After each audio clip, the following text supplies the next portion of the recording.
ये बात 2022 की है। वंशिका उस दिन पहली बार अपने नए हॉस्टल में रहने को आई थी। वैसे वो ऋषिकेश में रहती थी, पर उस समय वहाँ ज्यादा सुविधा न होने के वजह से देहरादून के एक गर्ल्स कॉलेज में एडमिशन लिया और साथ में उसी कॉलेज के हॉस्टल में रहने लगी।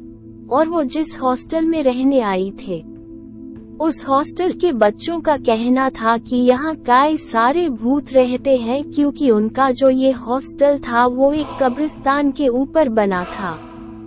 इस हॉस्टल को एक अंग्रेज ने बनवाया था।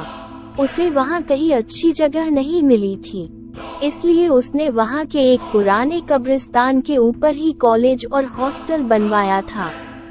ये कॉलेज और हॉस्टल बस लड़कियों के लिए उस अंग्रेज ने बनवाया था, क्योंकि उस समय हमारे देश में लड़कियों को ज्यादा शिक्षा नहीं मिलती थी।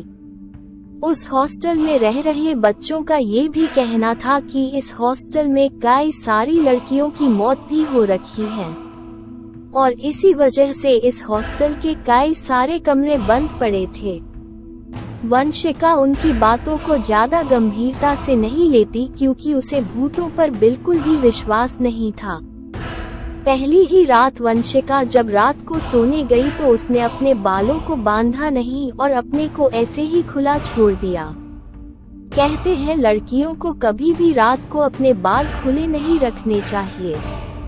वंशिका देखने में बड़ी ही सुंदर थी और उसके बड़े बड़े बाल उसकी उस सुंदरता को और बढ़ाते थे। वंशिका उस रात सो ही रही थी, तभी उसे ऐसा लगता है कि कोई उसके बालों पर अपना हाथ फेर रहा। वो वंशिका सोचती है उसकी मम्मी होंगी, इसलिए वंशिका बोलती है, अरे सोने दो ना मम्मी। इतना ही बोलता था, तभी उसे एकदम से याद आता वो तो हॉस्टल में थी, तो कौन है जो उसके बालों में अपना हाथ फेर रहा है। यही देखने के लिए वंशिका ने जैसे ही अपनी आंखें खोली तो उसके मुंह से चीख निकलने ही वाली थी, तभी उसके मुंह पर किसी ने हाथ रख दिया। जिसने वंशिका के मुंह पर हाथ रखा था उसने वंशिका से कह, डरो मत, मैं तुम्हें कुछ नहीं करूँगा। अब मैं तुम्हारे मुंह हाथ हटा रहा हूँ, पर चिल्लाना मत। पहले तो वंशिका उसे देखकर डरे जा रही थी, क्योंकि वो आदमी काफी बड़ा और भयानक सा था। वंशिका फिर हिम्मत करते हुए उससे पूछती है, कौन हो तुम। वंशिका की बात का जवाब देते हुए वो आदमी बोलता है, मैं एक जिन हूँ, मैं यहीं से जा ही रहा था, तभी मेरी नजर तुम पर पड़ी और मैं तुम्हारे पास आ गया। पता नहीं जिन की बातें सुनकर या जिन की आंखों में देखकर वंशिका का डर भी खत्म हो गया था, और बातें करते करते दोनों में दोस्ती भी हो गई थी। कहीं ना कहीं वो जिन वंशिका को पसंद करने लगा था, इसलिए वो रोज रात आता और वंशिका के बालों के साथ खेलने लगता।